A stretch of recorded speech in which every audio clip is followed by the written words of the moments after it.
Hi, this is Richard Blade, the voice of SiriusXM's First Wave, and you're listening to the voice of 91 Reasons, Jeff Tucker. Totally awesome. You're listening to 91 Reasons, a journey into the twisted landscape of pop culture. Keep your hands and arms inside the podcast at all times. And now, the voice, Jeff Tucker.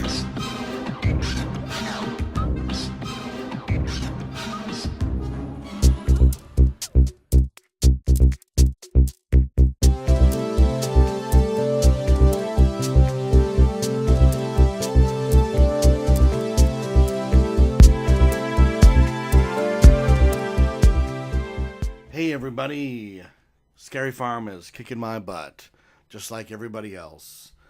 This event is all-encompassing, it's huge, and it just takes its toll on you. So I think the cycle we've been on is that every time Scary Farm comes back around, the show output gets a little wacky. What sucks is I recorded a whole show last night with Rachel and Austin, and I don't know what the heck happened, but the audio is full of this huge buzzing noise, which I can't get rid of. So we'll have to do that episode again, it sucks because you're trying to replicate spontaneity. You know, it's like that scene in Groundhog Day when he has the snowball fight for the second time, and you can tell that it's so forced and not off the cuff. You know, oh, snowball fight. It's just interesting. So. Instead, in my head, I have 10 or 15 episodes that are always in the back of my mind, percolating ideas for episode. I'll be doing one. I wanted to do today one on Black Mirror, which is this Netflix show I've been watching, but I'm not finished with all the episodes, and I want to be able to finish them all before I talk about the series, and in particular, one of the episodes. That truly profound episode, but that'll be in the future.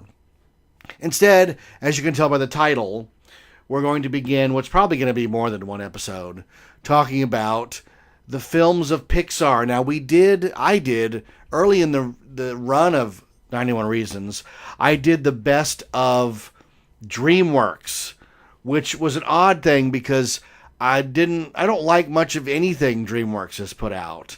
DreamWorks is now pretty much defunct, but for a while they had a huge run with big animated movies. You know, Shrek and Shrek 2 were some of the biggest, if not for a time, the biggest animated movies of all time. Like, that's a huge thing. And I'm a big Mike Myers fan, but I just don't like... There's something about the DreamWorks aesthetic, which is odd because it's the Katzenberg aesthetic, and Katzenberg walked away from Disney, so I get all that.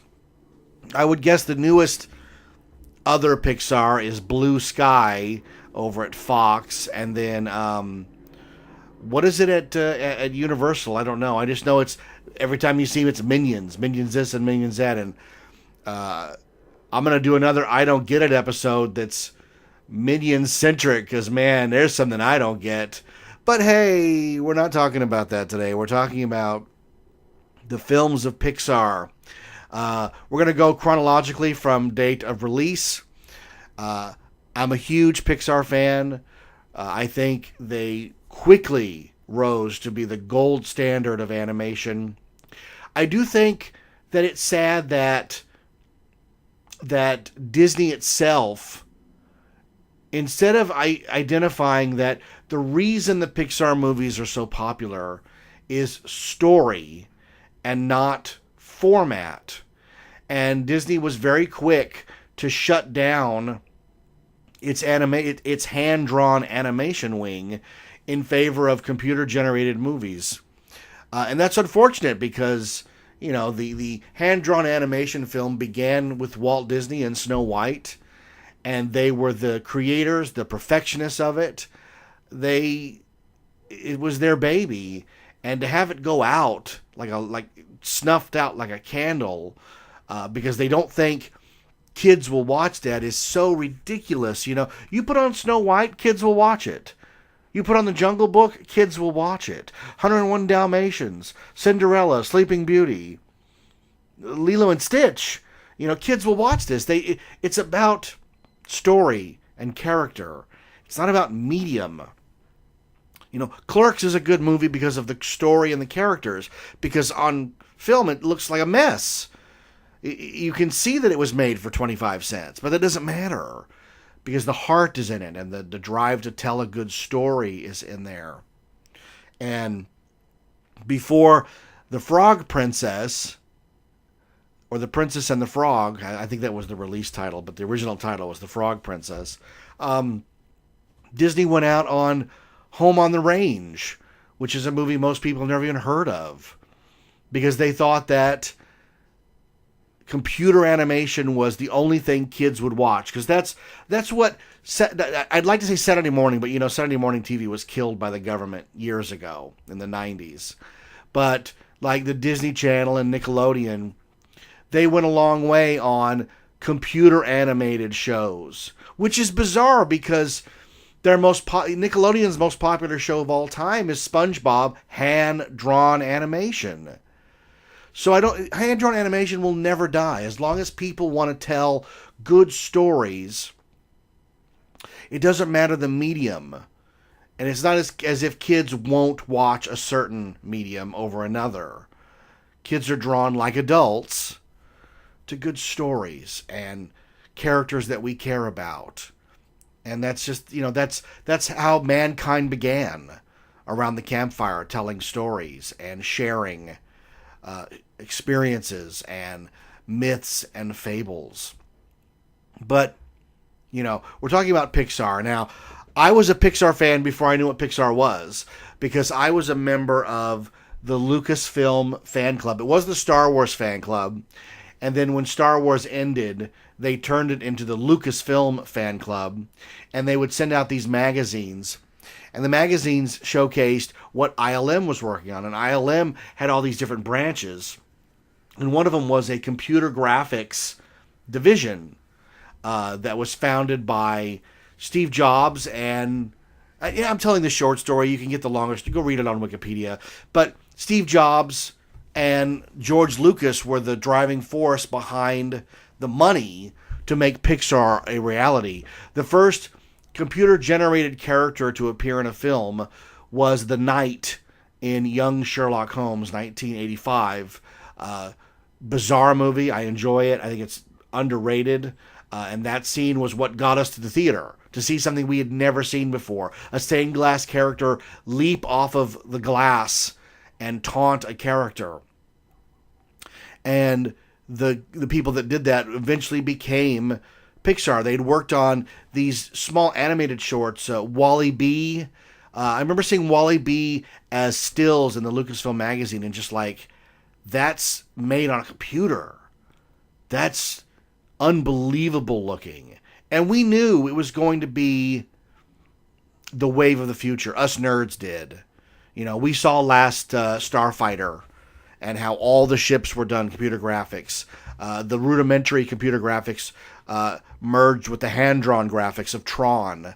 The morphing technique used in Willow. There were all these different breakthroughs, and they were one at a time, and they were usually the centerpiece of whatever film that was coming out to showcase that. And as a film buff, I went to these movies to see these things.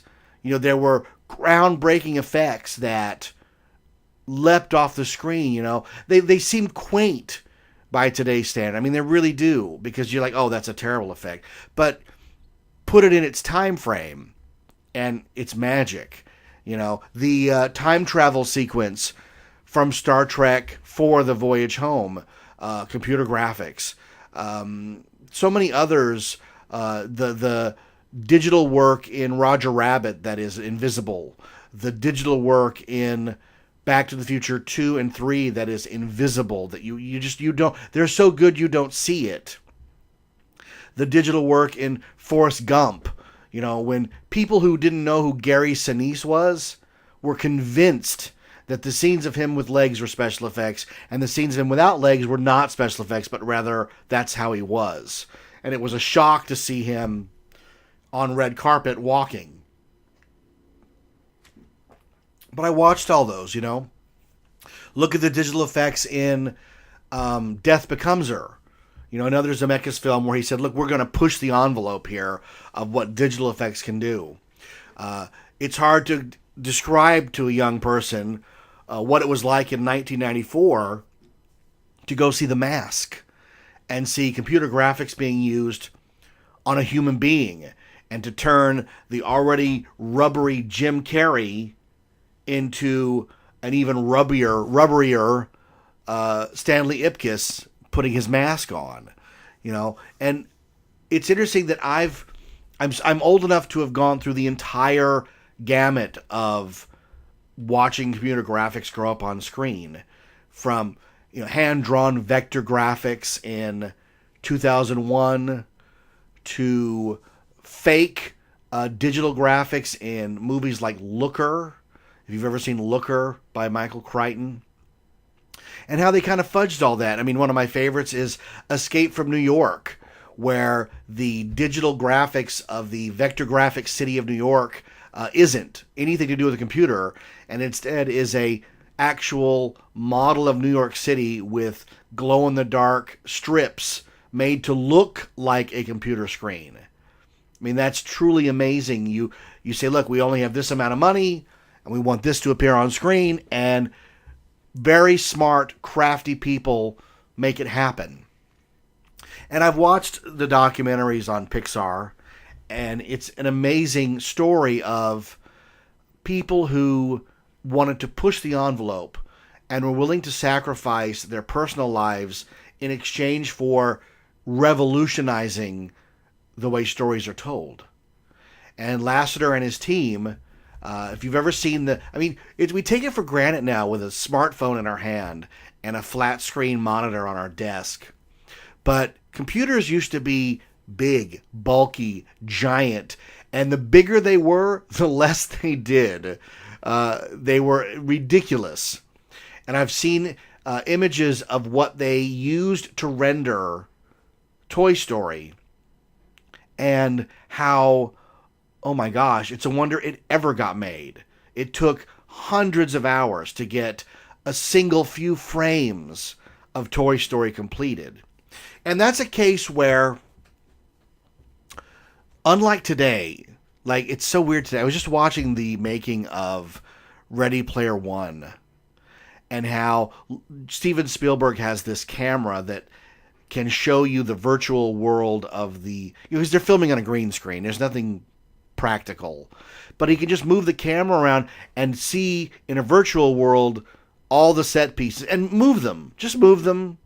I'm going to move this here. This building, move that building over there. Okay, sure, Steve. And with a few keystrokes, it's all done. And it didn't used to be like that. It used to be you started with the script, and you didn't start a moment of filming, usually, until your script was as tight as it could be and told the story you wanted with the emotional resonance that you needed to tell that story. If you want to see an example of an animated movie's a whole different ballgame, because with a live action film, you can throw out a sequence and go film it again. With an animated sequence, you start throwing stuff out, you're looking at a sequence that took 6 months for somebody to animate. And when Katzenberg took over Disney, he started tinkering with The Black Cauldron. And there's a movie that was in complete trouble because they didn't have a polished script, and instead they just started making a movie. And in the end, Katzenberg had all these pieces, but he didn't have a coherent movie. So Lasseter and team couldn't make that mistake. They didn't have enough money or backing by the studio to make that mistake. What they had was Katzenberg before he left, because Toy Story was in production for many years, but they had Michael Eisner, who kept trying to make movies to appeal to teenagers. And if you've ever seen the original hand-drawn storyboards for Toy Story, it's a completely different movie. Woody is a complete a-hole who gets his comeuppance at a much friendlier Buzz Lightyear. And the dynamics of Woody being the stalwart cowboy hero that Andy needs, and Buzz being the future of action figures that Andy wants, somehow coming to terms with their limitations is not in that script. As a writer, it's difficult to jettison the stuff that you've worked on and to start over. But Pixar's never had that problem. They don't mind saying, look, let's stop and we'll start over. Because we can't animate this on the computer until we know what we want. Because do you really want to render a couple of scenes over a 2-week period only to realize that they've been cut from the script? No. That's why it's important to storyboard a movie like Toy Story and really nail it in that format so that everybody gets it before you start creating the scenes in the computer. And the reason I say all that is I go to the movies a lot. A lot. You know that. Not so much lately. I've been too darn busy. This was, to me, a pretty lackluster summer other than Ready Player One and Infinity War. Most of it was unwatchable movies. But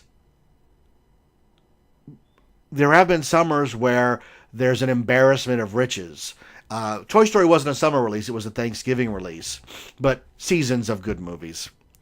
I'll never forget going to see Toy Story. We had seen the trailer, and the trailer blows you away because this is a movie that when it came out didn't look like anything you'd ever seen. I'd watched Transformers Beast Wars on TV where everything was shiny and awful. I'd watched Reboot, where that was the first computer animated show for kids. I collected all the figures from Reboot because, you know, I'm a collector. But I'd never seen anything like Toy Story. And the reason they picked Toy Story toys, I mean, they had done Tin Toy as a short, where if you've ever seen the original version of Tin Toy, the toy parts look great. The baby is terrifying because they just couldn't get a human look. The computer just wouldn't do it. The computer was much more adept at shiny, hard surfaces, which is why they led with Toy Story, Bug's Life, and Toy Story 2 before they even thought about doing organic creatures.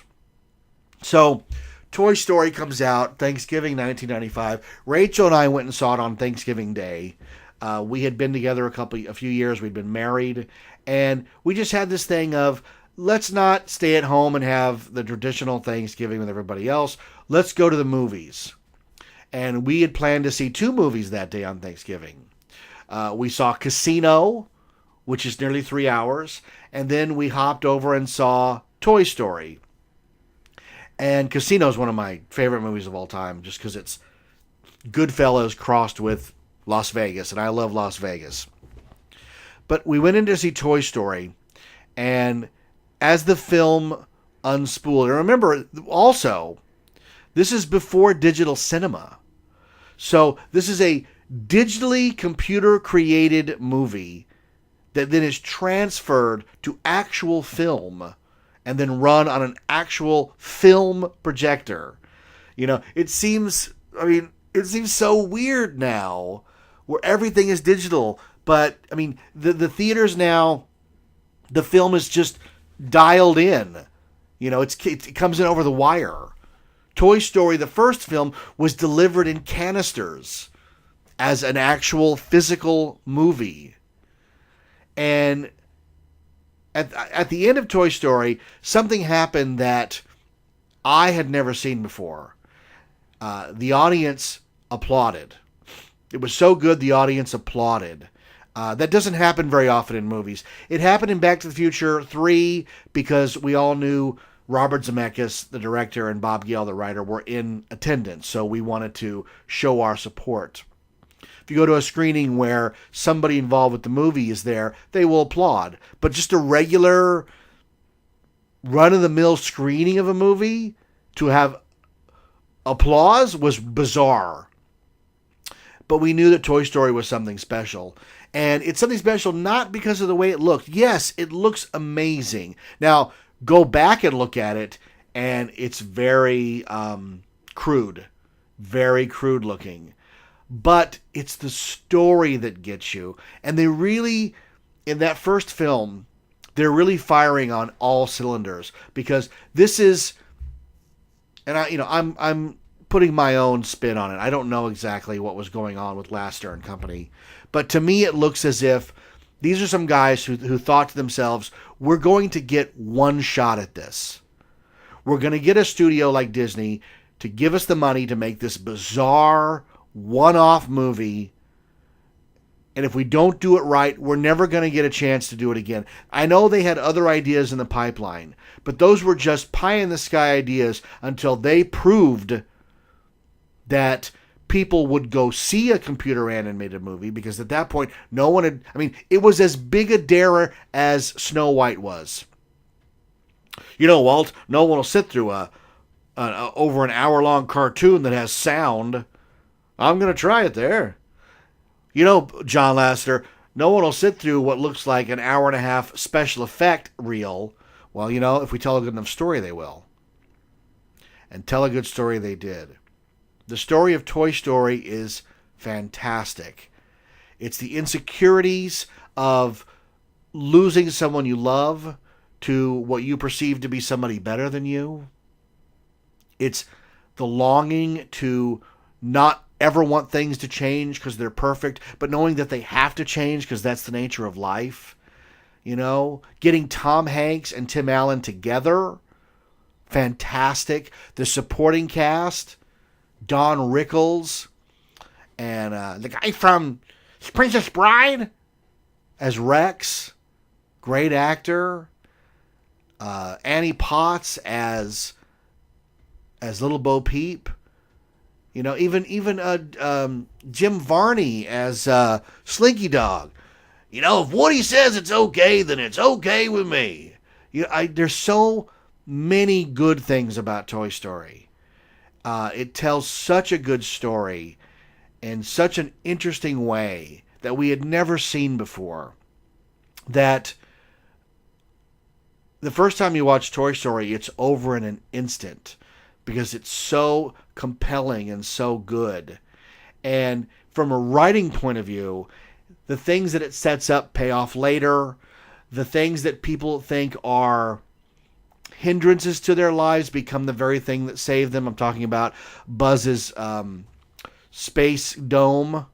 You know, he thinks it's silly at some point, but it's what lights the match at the end.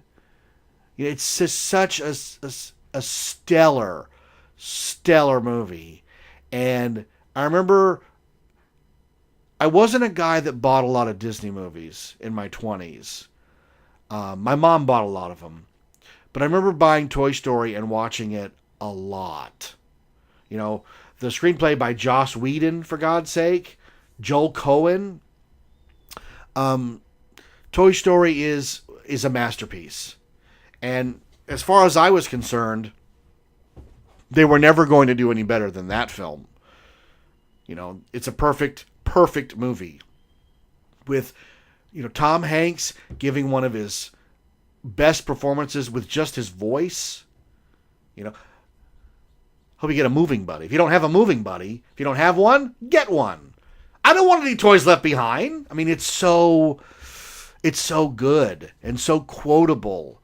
And it brings you into its universe. It has its rules. They break the rules to get out of the situations that they're in, and feature so many amazing moments. You know, I love when Buzz has given up and he becomes Mrs. Nesbit. 1 minute, you're to fit the whole galaxy. The next thing you know, you're sucking down Darjeeling with Marie Antoinette and her little sister. Buzz, we have to go. I am not Buzz. I am Mrs. Nesbit. Like, oh my God. And Mrs. Nesbit, I think, is a callback to Arthur, where Bitterman tells Linda not to get out of the limousine because Mrs. Nesbit deserves the entire treatment. But that's just me projecting onto the film. I saw Toy Story a couple times in the theater. I went to Disneyland for the Toy Story obstacle course where they strapped your feet to a base so you could be an army man and jump around like an army man. I bought a lot of the toys. I had a lot of Toy Story toys. But here's the thing, and this is how life intersects and intertwines with pop culture and culture itself, not just pop culture, but life itself. It's so weird how that works, because they wouldn't have another movie, Pixar wouldn't have another movie for 3 years. It took them 3 years to get Bug's Life into theaters. Now, here's the thing. When Toy Story came out, no one was counting on it being anything other than a moderate hit. It was a huge, huge box office smash. It won its own special recognition Oscar for achievement in animation. It changed the rules, so to speak. Even though the Pixar computer animated movies were still living in their own little niche. None of the other studios wanted to pony up the cash to come up with a movie like that. It would take a while. It would take Ants. It would take them 3 years. So Katzenberg had left Disney, and the first computer animated movie he spits out is Ants, which is so like Bug's Life, it's ridiculous. Different plot, but about ants. Because, again, we can only do shiny stuff with computer graphics at this point. They can do grass and a few things here, and there's bird feathers. But as far as long-term and convincing, it's shiny surfaces only. Now, I knew I was going to like Bug's Life because it has Dave Foley as the lead, and I love Dave Foley from Kids in the Hall. He was my favorite actor on Kids in the Hall. So I was really surprised that he was going to be, a big star. I mean, he had a big turn in news radio, but this is the big time. You're now a forever Disney character. And the thing I was talking about life interceding is, by the time this movie comes out, I have gone from a naive newlywed to a father. I have a kid now. I have a kid who's a year and a half, and we're going to go see and take our kid to see Bug's Life. I mean, that's a big thing. Now I'm sharing this love of storytelling and characters with my son. And the thing that the studio did, they were not ready for Toy Story, so there wasn't a lot of merchandise at the time that the movie came out. It's weird to think in the age of mass marketing the way we are now, that there were some missteps, and not having enough toys for Toy Story made Christmas '95, everybody wanted a Buzz Lightyear, and it had to talk just like the one in the movie, and it's like, remember the movie Small Soldiers? They made only the monsters, the Gorgonites, but they didn't make the soldiers. And everybody wanted the soldiers. So the studios don't always get it right in merchandise. They pick something to focus on, and sometimes that's wrong. I couldn't go see Last Jedi and then get a Luke Skywalker figure. It took months. Or Force Awakens. They just didn't think about it. But for Bug's Life, it was one of the biggest toy releases of all time. They had so many Bug's Life toys. Giant talking flicks. Action figure size flicks. Bug size flicks with play sets. Giant play sets. You name it, they made it for Bug's Life. Bug's Life instantly became a franchise brand of every kind of product imaginable. From toothpaste to bedding to toys to Happy Meals. You name it, they had it. And we bought it all for our kid.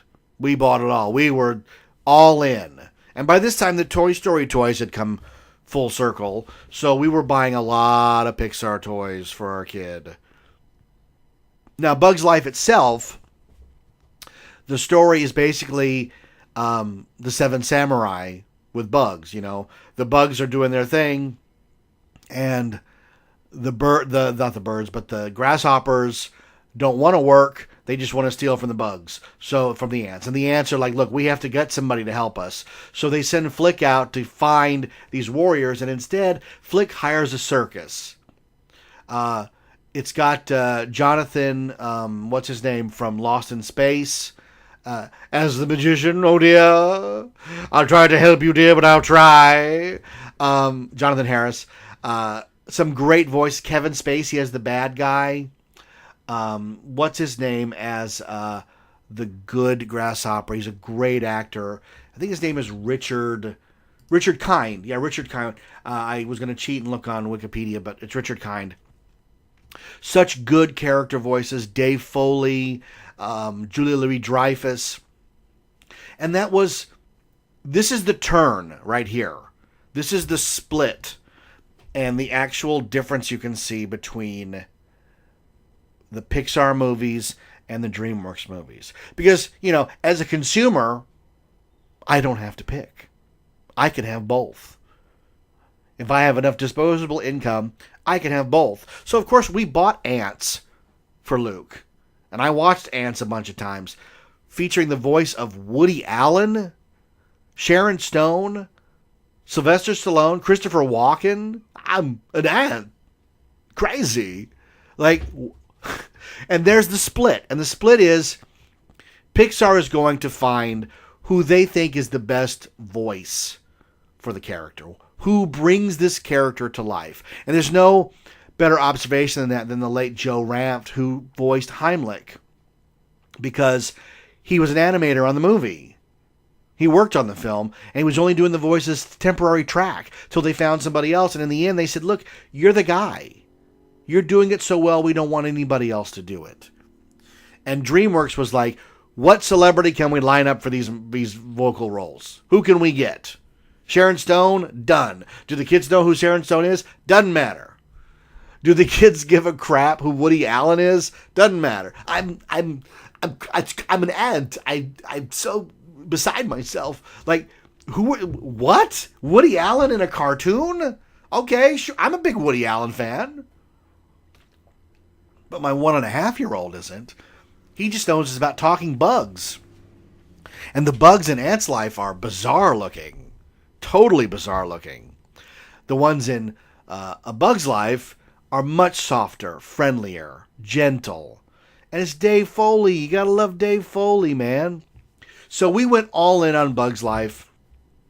And we really enjoyed it. And we knew from from entertainment reports that they were working on Toy Story 2.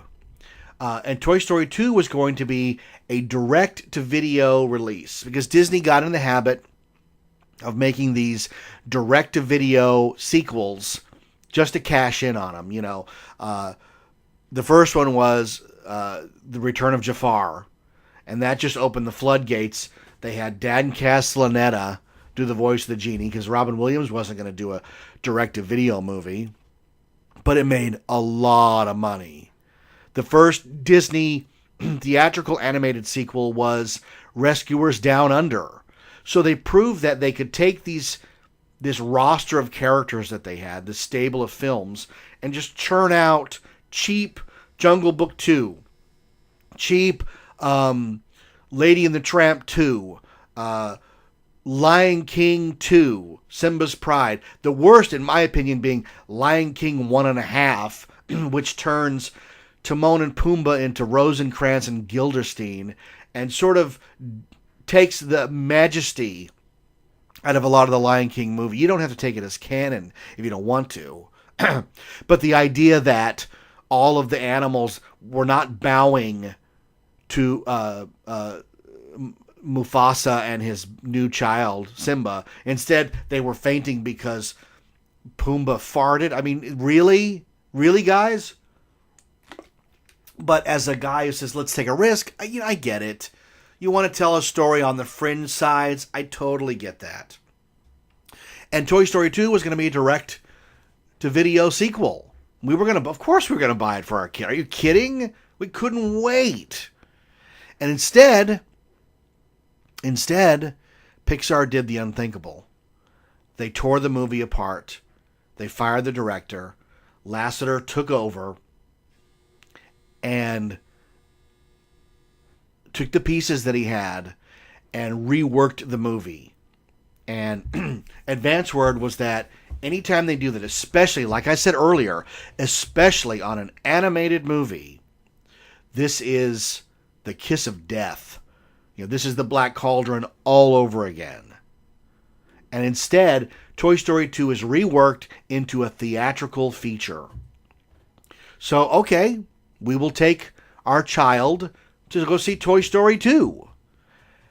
Okay, I had said Toy Story 2 is one of the greatest movies I've ever seen. I enjoyed Bug's Life. Toy Story 2 is a masterpiece. It is a masterpiece of storytelling. It does everything that a sequel should do. It reintroduces you to characters that you love. It offers new insight into those characters. We already knew who Buzz Lightyear of Star Command was. But finding out who Woody is and where Woody comes from was the real revelation. And the storyline of Jessie being abandoned by her owner, and the Sarah McLachlan sequence alone will put you into a coma. It is so depressing. When Somebody Loved Me. Because the only dull spot in Toy Story is when Buzz tries to fly in Sid's house, and the Randy Newman song "I Will Go Sailing No More" is playing. That to me that's the low point. My wife loves that sequence. Rachel loves it, and I'm always like, oh, I'm going to the bathroom. I cannot watch this. But When Somebody Loved Me in Toy Story 2 will turn you into a puddle. And man, Toy Story 2 is good. Not only does it do all those things where, like at the end of Toy Story 1, we were introduced to a puppy, Buster. In the new film, Buster's old and can't do much of anything. You think he's going to tear the toys up. It's not. He plays with them like anybody else. And then they actually show something on screen that you never see in movies.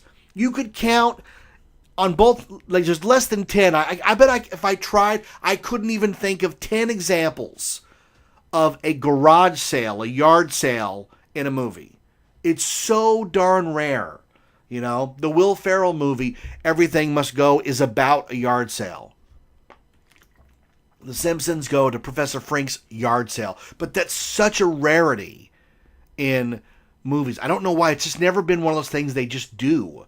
It's never a rummage sale in the movies. But Andy's mom is having a yard sale, and she comes in and she takes these toys away. And Woody gets caught up in it because he didn't get to go to cowboy camp. Like, there's so much darkness. Like, it's like Empire Strikes Back. And, there's this idea that we crave happy endings. And we do. As a people, we crave happy endings. But we only are satisfied if right before the happy ending is darkness beyond dark. Despair beyond despair. Darth Vader must reveal to Luke that he's his father in order for us to have the happy ending of Return of the Jedi. We have to have the dark before the light. In Schindler's List, before the war ends, and we know the war will end, we have to take that train journey to Auschwitz. That to me is one of the most terrifying sequences ever put on film. And I hold my breath when I see it. I'm so scared. And when the war ends and Schindler's List of people are freed and Schindler himself is on the run, I cry like a baby at that sequence because we've gone through the darkness. And Toy Story's dark. It has a lot of dark. Toy Story 2 is dark. They're going to be shipped away to Japan to be in a museum, for God's sake. They may never see Andy again. And everything's going to work out fine. And Prospector Pete is such a son of a bitch. You want to shake him. Oh my God, you want to shake him. But the movie itself is a masterpiece. Jesse's character is great. There's a snake in my boot. We finally get Al of Al's Toy Barn to be like the first fully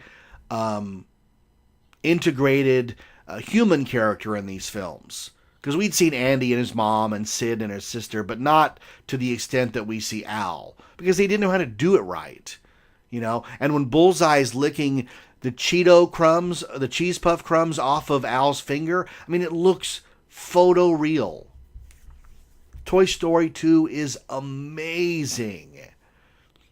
And we watched it a lot. We watched it 2 or 3 times in the theater. Because, you know, they released Bug's Life and Toy Story 2 were in theaters. And then, like, a month later, they added the goof scenes at the end.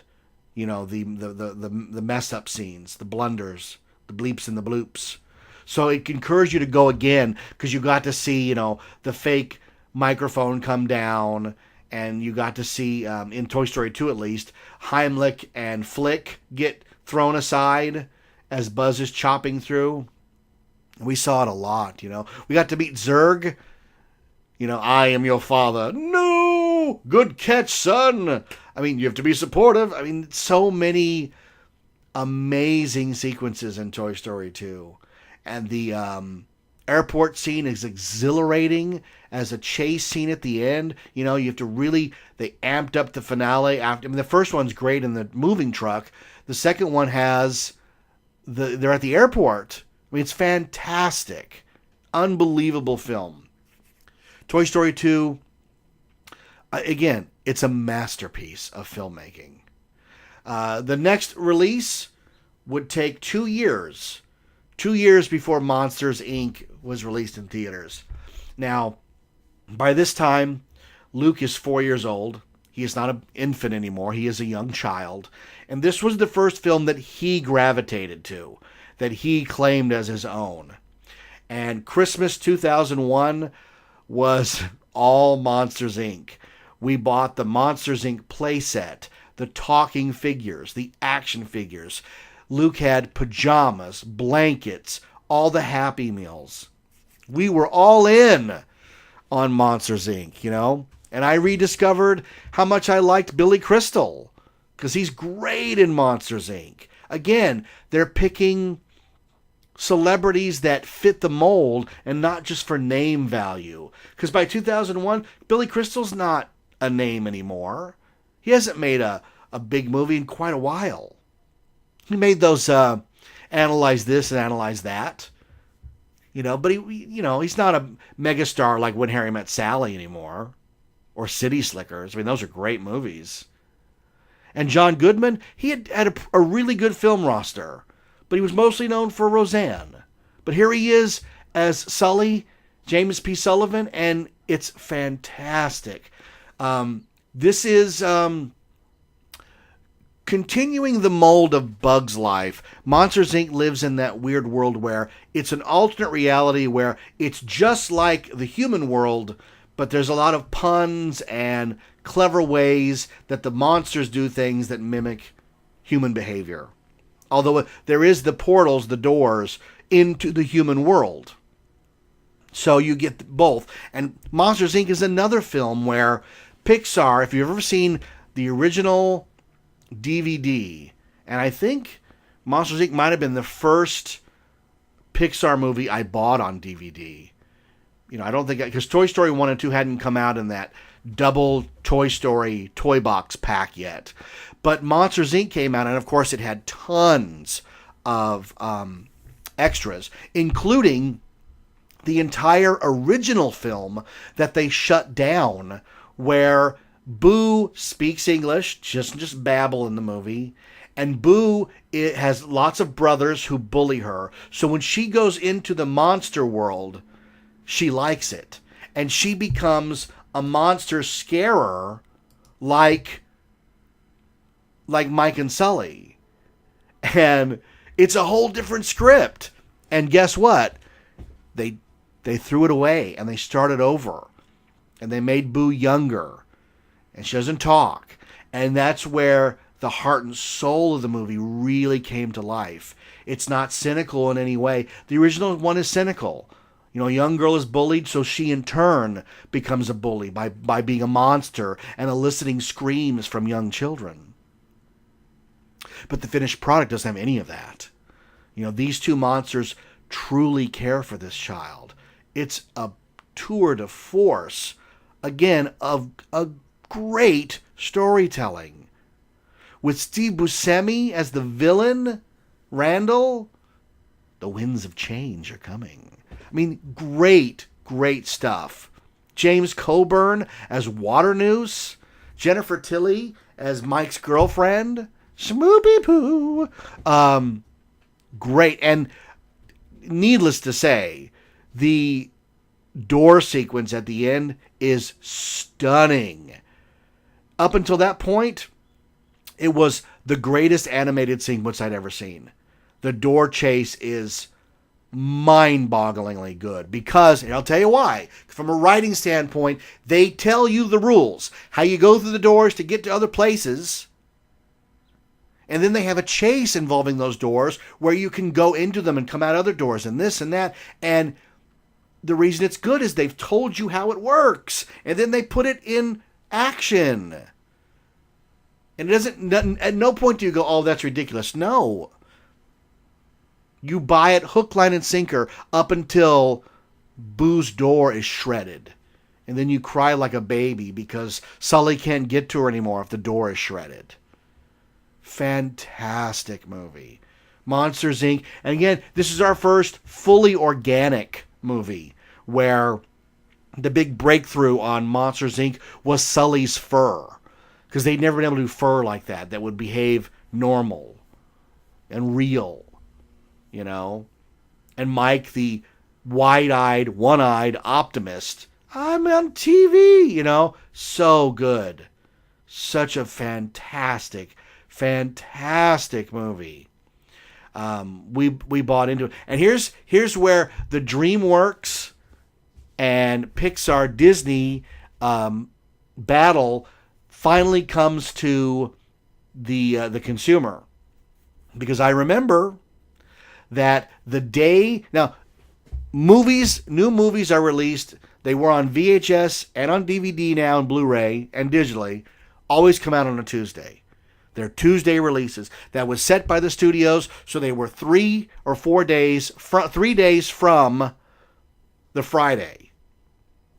It's as far as you can get from the Friday box office before and the Friday box office to come, so that video releases don't affect the box office of new movies, which is the bread and butter, right? Well, DreamWorks, the same day that Monsters, Inc. was released to theaters, Shrek was released on VHS and DVD. Stores had huge displays subtly hinting that for less than the price of one movie ticket, you could take Shrek home and have a party and watch it. And I went, those crafty guys at DreamWorks, and you know it's Katzenberg trying to steal thunder from the Disney Corporation, changing the release date of home entertainment from Tuesday to Friday to directly interfere with the Monsters, Inc. box office. Now, Monsters, Inc. would go on to, again, like Toy Story 2 before it, become the biggest animated movie of all time. They were every big release that came out would make more money than the one before it. Monsters, Inc. made a ton of money. Would it have made more if they hadn't released Shrek on the same day? Maybe. I don't know. But these were must-see movies on the big screen. And again, remember, Monsters, Inc. is 2001. These are still movies on film. They're not digital yet. The first commercial digital film did not come out until the year after, which was Attack of the Clones. And even then, only in a very few select theaters that had been equipped with a digital projector. That wouldn't happen for 2 or 3 more years. They would still deliver the film in a big canister. And Monsters, Inc. was no different. And I just knew Disney was going to build a roller coaster, a hanging roller coaster where you were on a door. so you could experience the chase scene at the end. They never did, which really shocked me. They would eventually remove Superstar Limo for Mike and Sully Escape at California Adventure, but that's just an overlay based on what the existing ride was. And it's a brilliant overlay, but it's not that exhilarating door chase that I thought we were going to get. I mean, it is ripe for a roller coaster. It should be a premier e-ticket, almost indoor roller coaster with projections of all the monster characters, trying to grab you as you try to escape. Imagine how great that would be. And I know they must have had storyboards on it from day one. I'm not naive enough to think that I'm the guy thinking of that. But maybe it was deemed that a movie like Monsters, Inc., which is made for small children, should have a ride that small children can ride. So I totally get that. I totally understand that. So we're going to wrap it up. That's Monsters, Inc., 2001, with our look at the movies of Pixar. We will pick up the next episode with the next release. It would take 2 years for Finding Nemo to enter theaters. We will talk about going to see that, the effect that it had, how good it is, and the future of Pixar on the next episode of 91 Reasons. Thanks for listening to 91 Reasons. Please subscribe and leave a review on iTunes. Find us on Facebook. Is anyone even still listening?